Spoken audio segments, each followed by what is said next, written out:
Weather Service in Chicago has issued a severe thunderstorm warning for... Right when I begin to upload, I have to start over again.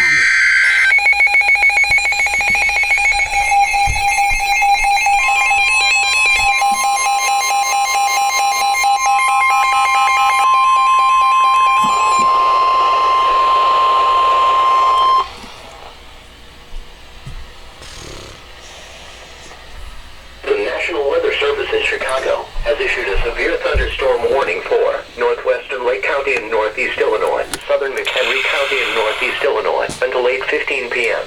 At 7:21 p.m., a severe thunderstorm was located near Marengo and moving northeast at 40 miles per hour. Hazard, quarter-size hail.